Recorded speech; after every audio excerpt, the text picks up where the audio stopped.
आई bags बोलते हैं इनको यहाँ पे, और कितने सारे हैं देखिए। देखिए मैं जूम करके दिखाता हूँ आपको। और ये रहे।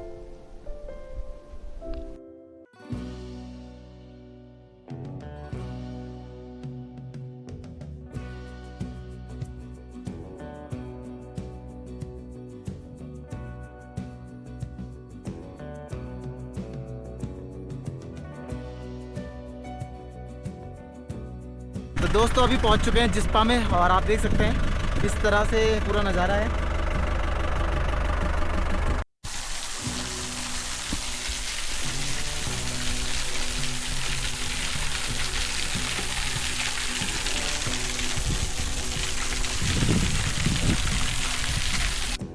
तो गाइस अभी हम पहुंच चुके हैं सूरज ताल में, जो कि विश लॉकर के नाम से प्रसिद्ध है यहाँ पे।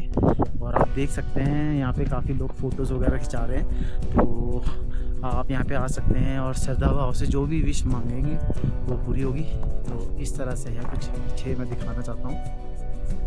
और इस तरह से वैली है पूरी।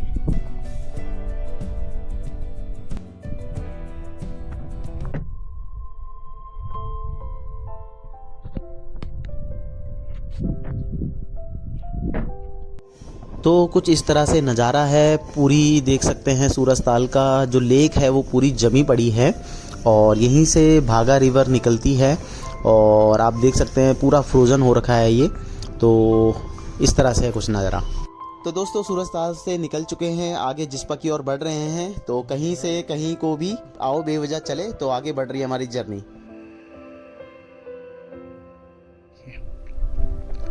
आई बैग्स बोलते हैं इनको यहाँ पे, और कितने सारे हैं देखिए। देखिए मैं जूम करके दिखाता हूँ आपको। और ये रहे। देखिए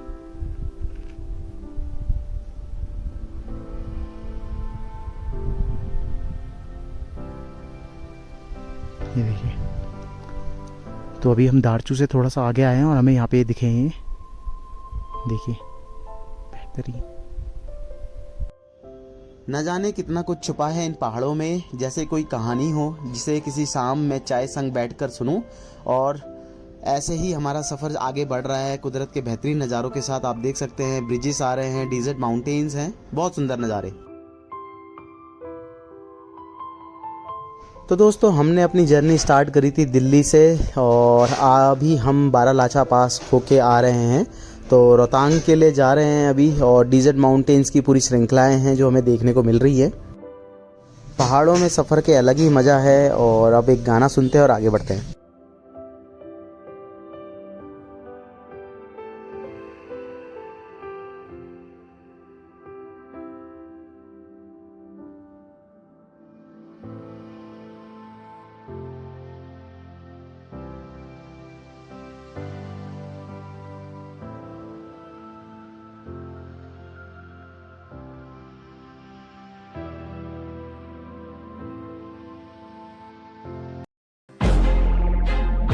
Feel like I'm losing my mind. Is everybody in the world blind? Please, Lord, give me a sign, a sign. I wanna be the greatest. Everybody on the fake shit. I look around and feel like everybody is the fakest. I make this every day and I'm impatient, hoping one day I blow up from the basement. Statement, the top is so vacant. I don't hear shit that I think is amazing. Waiting for my day when I'm playing sold out shows for 1,000 faces. Hey, give me that crown, get in my way and to be put down. It ain't your place, all this my town. If I want that shit, then I'll get it right now. I'm losing it, the noose it fits. I'm losing shit, a stupid myth. You choose to live or choose to dip. You choose to fight or lose your grip and lose a gift. Oh, I feel like I'm losing my mind. Is everybody in the world blind? Please, Lord, give me a sign, a sign. I feel like I'm losing my mind. Is everybody in the world blind? Please, Lord, give me a sign, a sign. Yeah. There's no mercy in this world, just hunger-thirsty persons in different versions. Each new update, that shit worsens. Why? Pull back तो दोस्तों थोड़ी ही देर में हम दीपक ताल पहुंच जाएंगे और दीपक ताल के बाद हम पहुंचेंगे दारचा। तो दारचा के बारे में बताना चाहूँगा, ये मनाली लेह हाईवे में 360 मीटर लंबा ब्रिज है और इस हाईवे का यह सबसे लंबा ब्रिज है जिसको बॉर्डर रोड ऑर्गेनाइजेशन की ओर से बनाया गया है। और दोस्तों बताना चाहूँगा इसकी जो लंबाई है वो 360 मीटर है।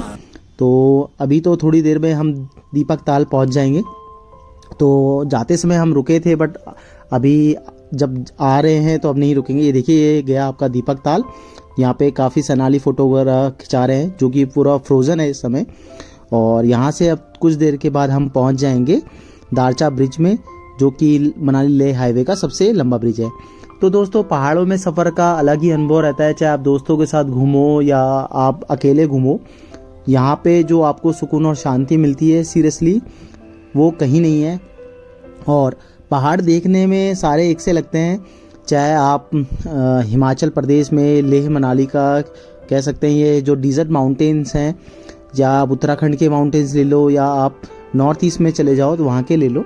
बट सफ़र का अलग ही मज़ा है। पहाड़ों में सफ़र करके जो सुकून और शांति मिलती है सीरियसली आप प्रकृति के ज़्यादा करीब आते हैं और अपने लिए आप समय निकालते हैं। यह एक सबसे बेहतर तरीका है अपने आप को तलाशने का, आप में कितना स्टैमिना है और कितना आपको देखना बाकी है इस कुदरत को, ये सबसे बेहतर तरीका है। चलिए आगे बढ़ते हैं।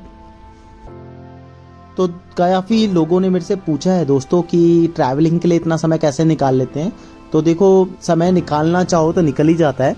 बाकी मैं ट्रैकिंग वगैरह भी करता रहता हूँ तो अपना एक एक्सपीरियंस साझा कर रहा हूँ। तो कभी दोस्तों आपने खड़ी पहाड़ी की चोटी पर पहुँचने का असर महसूस किया है कि आपकी दिल की धड़कनें तेज़ हो रही हैं, सांस फूलना? यह दर्शाता है कि हाइकिंग कितना बढ़िया कार्डियो कसरत हो सकती है। यह केवल दिल के स्वास्थ्य के लिए नहीं दोस्तों बल्कि यह रक्तचाप को कम करने और फेफड़ों की कार्य क्षमता को बढ़ाने में मदद कर सकता है। और मेरा ऐसा मानना है दोस्तों कि अगर आप लंबी पैदल यात्रा जैसे कि शारीरिक व्यायाम से हड्डी और मांसपेशियों को मजबूत कर सकते हैं और आपका जो कोर संतुलन में सुधार होता है और सहन शक्ति बढ़ जाती है। तो इस तरह से अगर किसी को वेट गेन करना है या वेट कम करना है ना, तो उसके लिए भी सही है। और प्राकृतिक रोशनी में बाहर रहने से विटामिन डी के भंडार भी बढ़ जाते हैं काफ़ी। तो धीरे धीरे अपनी जर्नी आगे बढ़ रही है और ट्रैवलिंग के काफ़ी है ही फ़ायदे, जैसे आप बाहर रहना और प्रकृति के बीच समय बिताना मानसिक स्वास्थ्य के लिए भी बहुत लाभकारी होता है। डॉक्टर वैसे भी रिकमेंड करते हैं दोस्तों। और मेरे ख्याल से बाहर घूमने से जो हमारा ध्यान होता है वो एक तरफ केंद्रित अच्छे से हो पाता है और वर्तमान क्षण में ध्यान केंद्रित करने के लिए और तनाव को कम करने के लिए आप ट्रैवलिंग कर सकते हैं। और जब आप बाहर प्राकृतिक वातावरण में टहल रहे होते हैं तो आपको यह जागरूकता करता है कि दुनिया उस बुलबुले से कहीं ज़्यादा है जिसमें हम घर के चार दीवारी के अंदर रहते हैं या ऑफिस में काम करते हैं।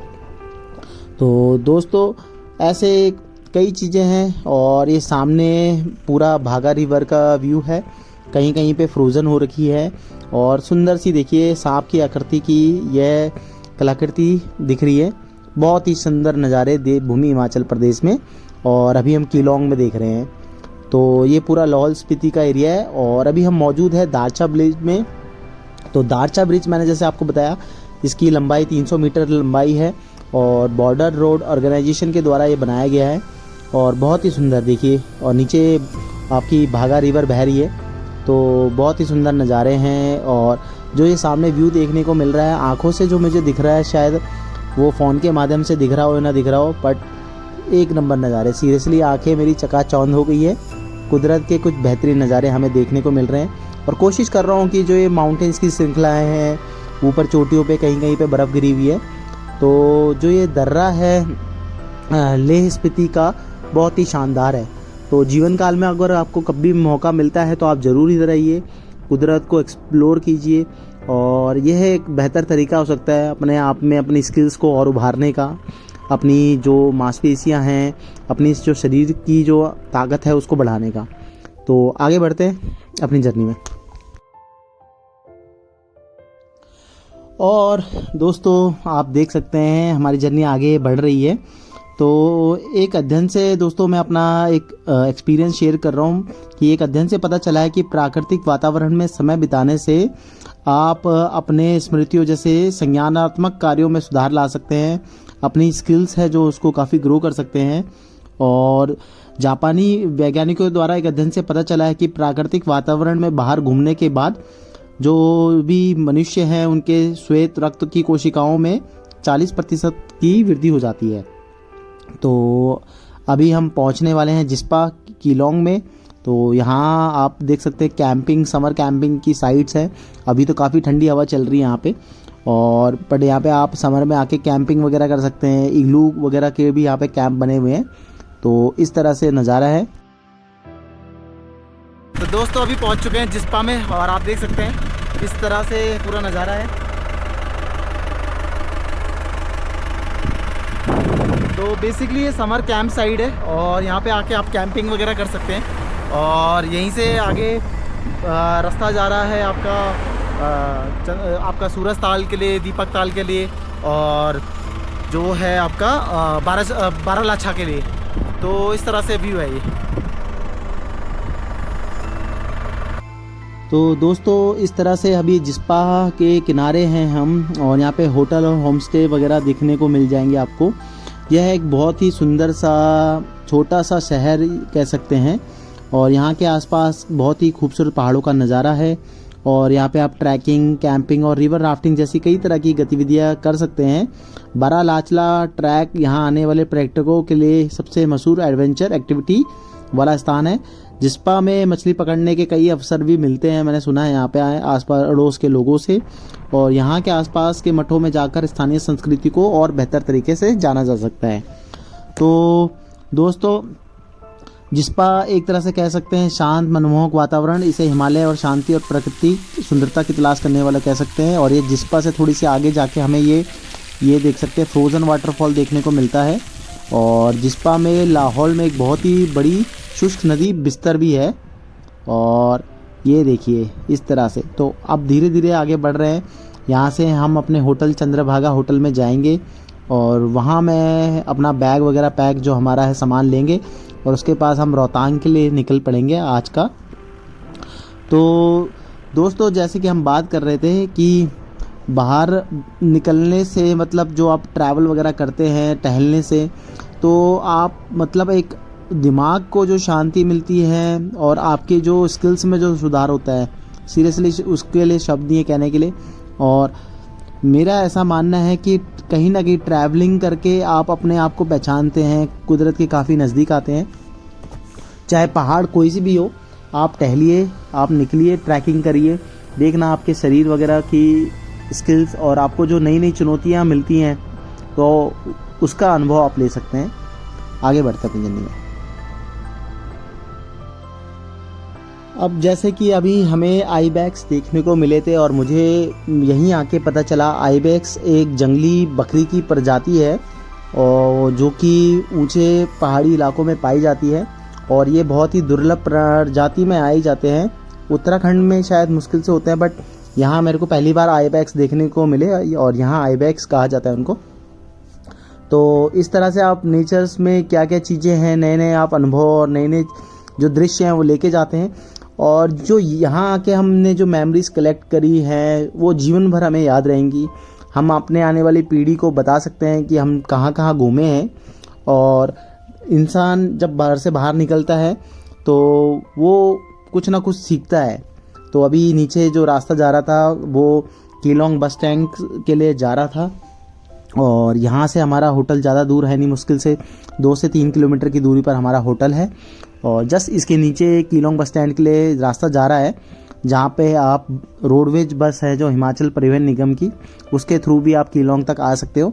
बाकी दिन में एक आध बस और चलती है जो प्राइवेट है, आप उनका भी सहारा ले सकते हो। बाकी कई ऐसी यहाँ पे लोकल जो टैक्सी वगैरह भी आप ले सकते हैं। तो अभी पहुँच चुके हैं हम चंद्रभागा होटल में। यहाँ से हम सामान लेंगे अपना, और यहाँ से जो हमारे जो दवा कारपा जी थे उनको हम अलविदा कहेंगे। तो चंद्रभागा होटल में आ चुके हैं, हमारी गाड़ी सामने खड़ी है i20। तो अब यहाँ से करते हैं यहाँ पे। दावा जी को बहुत बहुत थैंक यू। तो अभी तो यहाँ पे तो काफ़ी धूप हो रही है। तो बारालाचा पास में गए थे तो वहाँ पे तो काफ़ी ज़्यादा ठंड थी, टेम्परेचर -1 ऐसे ही था अप्रॉक्सीमेटली, बट हवा इतनी तेज़ थी कि वहाँ पे खड़े रहना भी मुश्किल था। तो अब यहाँ से निकल रहे हैं, चंद्रभागा होटल से चेकआउट कर लिया है और यहाँ से देखते हैं किधर से जाते हैं। तो अब यहाँ से चल रहे हैं, धूप भी देखिए कितनी प्यारी है। तो दोस्तों निकल चुके हैं चंद्रभागा होटल से और अब जा रहे हैं मनाली के लिए। तो यहाँ से रोहतांग पास होते हुए जाने का हमने फ़ैसला किया है, तो उसके लिए पास बनाना पड़ेगा। तो शायद पास बनता है नहीं बनता, वो तो देखेंगे। तो यहाँ से दोस्तों बताना चाहूँगा, अटल टनल जो है आपकी 30 किलोमीटर है, कोकसर आपका 36 किलोमीटर है, मनाली यहाँ से 63 किलोमीटर है, और सिसु आपका 23 किलोमीटर, और ग्राम्फू 42, और रोहतांगला आपका 57 किलोमीटर। तो पहले हम रोहतांग पास जाएंगे 57 किलोमीटर के लिए, और वहाँ से फिर नीचे मनाली के लिए जाएंगे। तो आप देख सकते हो अब मौसम भी धीरे धीरे यहाँ पे चेंज होता है। तो अब धूप थोड़ी नीचे को आ रहे हैं, तो धूप कम हो गई है। तो बस गाने सुन रहे हैं मस्त मस्त और आगे बढ़ रहे हैं। तो दोस्तों बताना चाहूँगा, आज का ओवरऑल हमारा सफ़र काफ़ी अच्छा रहा। बारालाचा से हमने शुरुआत करी थी और वहाँ से हम पहुँचे सूरजताल होते हुए दीपकताल, फिर दारचा, फिर जिस्पा और कीलोंग में हमने चंद्रभागा होटल से अपना बैकपैक लिया। और अभी हम मनाली जा रहे हैं। तो मनाली जाने के 2 रास्ते हैं, एक अटल टनल होते हुए है जिसमें आप अटल टनल से होते हुए जा सकते हैं, और दूसरा आपका रोहतांगला पास वाला। तो अभी हम रोहतांगला पास वाले से जा रहे हैं। तो अभी आप देख सकते हैं पूरी जो झरने वगैरह हैं फ्रोजन हो चुके हैं। हम हाइट काफ़ी ज़्यादा गेन कर रहे हैं और यहाँ पे टेम्परेचर काफ़ी कम होने के कारण काफ़ी झरने फ्रोजन दिख रहे हैं हमें, और रात में ब्लैक आइस भी जम जाती है। तो दोस्तों बताना चाहूँगा आपको कि अगर आपको जाना है तो ये मिड नवंबर से मेरे ख्याल से बंद हो जाता है रोहतांगला पास, और मेरे ख्याल से अप्रैल तक बंद रहता है, और 4 बजे से पहले शाम को एंट्री करनी होती है। तो हमने 3:50 तक एंट्री कर ली थी। तो रात को यहाँ पे रोड पे झरने का जो पानी रिश्ता है वो ब्लैक आइस बन जाता है, और कहीं कहीं पे आपकी गाड़ी भी बंद हो जाती है, क्योंकि आप हाई एल्टीट्यूड में जाते हो तो ऑक्सीजन लेवल कम होता है, तो वहाँ पे भी गाड़ी बंद की समस्या देखने को मिल जाती है। तो अभी दोस्तों जा रहे हैं मनाली के लिए। तो रोहतांगला पास पहुँचेंगे, वहाँ का मैं आपको दिखाऊंगा, शायद अंधेरा हो जाएगा पहुँचते पहुँचते। बट रोड काफ़ी शानदार बनाई है यहाँ पे बॉर्डर रोड ऑर्गेनाइजेशन वालों ने, और मैं कहना चाहूँगा कि दाद देनी पड़ेगी यहाँ पे BRO को। काफ़ी बहुत अच्छा काम किया गया है, और जो यहाँ पे रेंज देखने को मिलती है सीरियसली बहुत ही सुंदर। और ये देखिए पूरा जो ये स्टेट्स हैं, सीढ़ियाँ, इन पे झरना पूरा जम चुका है, और इस तरह के नज़ारे हमें कुछ देखने को मिल रहे हैं। सामने जो व्यू है, श्रृंखलाएँ हैं पहाड़ की, जो डेजर्ट माउंटेन्स हैं उसमें लालिमा पड़ रही है धूप की, और कहीं कहीं पे बर्फ़ गिरी हुई है ऊंची ऊंची चोटियों पर। तो बहुत ही सुंदर नज़ारे देवभूमि हिमाचल प्रदेश में। तो ओवरऑल यह जर्नी हमेशा मुझे याद रहेगी। मैंने काफ़ी अच्छे व्यूज़ यहाँ पे कलेक्ट करे हैं, काफ़ी अच्छी मेमोरीज़ मैंने यहाँ पे कलेक्ट करी है। तो आप जब भी आते हो मनाली, तो मनाली से आगे आप सिसु होते हुए कीलोंग तक ज़रूर जाइए, और कीलोंग तक जाते हो तो कोशिश करिए कि जिस्पा, सूरजताल, दीपकताल और बारालाचा तक ज़रूर जाइए, जो क्योंकि बारालाचा तक जाना तो वर्थ इट है ही है, क्योंकि आप रिग्रेट नहीं करेंगे कभी भी अगर आप बारालाचा तक जाएंगे तो अभी देखिए ये ऐसा लग रहा है अभी अभी ये रोड बनाई है BRO के द्वारा, पर बहुत ही शानदार रोड है, और सामने सनसेट हो रहा है, और सर्दियों के टाइम पे अंधेरा काफ़ी जल्दी हो जाता है। तो अभी मेरे ख्याल से 5 साढ़े 5 बजे तक यहाँ पे अंधेरा हो जाएगा। तो अभी आगे जर्नी अपनी बढ़ रही है। तो आज का हमारा है कि मनाली तक कैसे भी पहुँचना है, बट सनसेट देखने का अलग ही मज़ा है। देखिए, और पहाड़ों में हम जो ट्रैवल करते हैं वहाँ के कल्चर को हम एब्जॉर्व करते हैं। जैसे हमने तिब्बतियन डिश खाई, वो काफ़ी शानदार थी, और पहाड़ों में हमने तिब्बतियन मोनेस्ट्री मठ जो होते हैं वो उनमें हमने ट्रैवल किया, चाहे आपका शारदांग मोनेस्ट्री हो या गोम्पा मोनेस्ट्री हो या करदांग मोनेस्ट्री हो। तो वहाँ पे जाके आप उनकी संस्कृति के बारे में देख सकते हैं। और अभी आप देख सकते हैं गाड़ियाँ आ रही हैं ऊपर से। तो इस समय दोस्तों -3 लगभग -3 3 डिग्री दिखा रहा है टेम्परेचर। तो इस तरह से कुछ टेम्परेचर काफ़ी लो हो गया है यहाँ पे। और ये देखिए जो मैं बात कर रहा था, ऊंची ऊंची श्रृंखलाएं और चट्टान की, उनमें देखिए बर्फ़ गिरी पड़ी है। और अब धीरे धीरे शाम होने लग गई है, थोड़ी देर बाद यहाँ पे अंधेरा हो जाएगा। तो इस तरह का कुछ नज़ारा है। तो यहाँ से शॉट लेने की कोशिश करी है और उसके बाद आगे चलते हैं। तो यहाँ से अब थोड़ी सी दूरी के पास रोहतांगला पास है, तो वहाँ पे पहुँचेंगे हम। और वहाँ से मेरे ख्याल से एक रास्ता जाता है आपका स्पीति काजा के लिए।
तो दोस्तों अभी देखिए सनसेट का जो व्यू हमें देखने को मिल रहा है, ये लालिमा छाई हुई है पूरे आसमान में। देखिए ये बहुत ही सुंदर नज़ारा है, आंखों से देख रहा हूँ मैं। जो कैमरे से शायद उतना दिख रहा है नहीं दिख रहा, परंतु एक नंबर नज़ारा, मतलब शब्द नहीं है कहने के लिए, इतना शानदार नज़ारा है, बहुत ही खूबसूरत। सीरियसली मज़ा आ गया देख के, नज़ारा देख के। तो आप ये नज़ारे का लुत्फ़ उठाइए बस।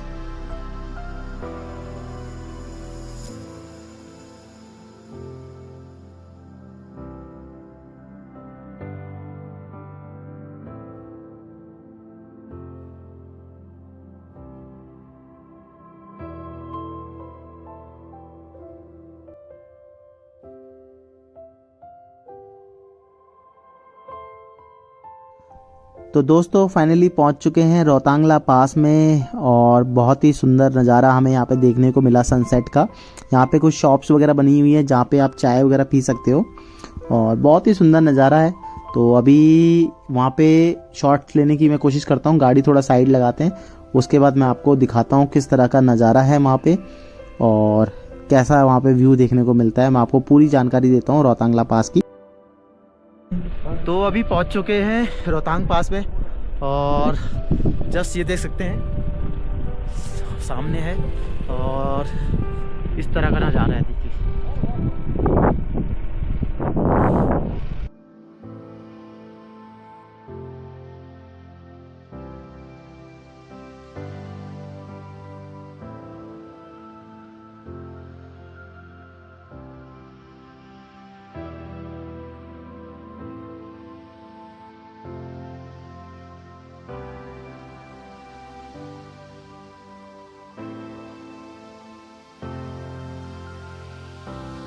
तो दोस्तों रोहतांगला पास से अब आगे जा रहे हैं। यहाँ से मरही आपका 15 किलोमीटर, बुलारा आपका 28 किलोमीटर और मनाली आपका 49 किलोमीटर है।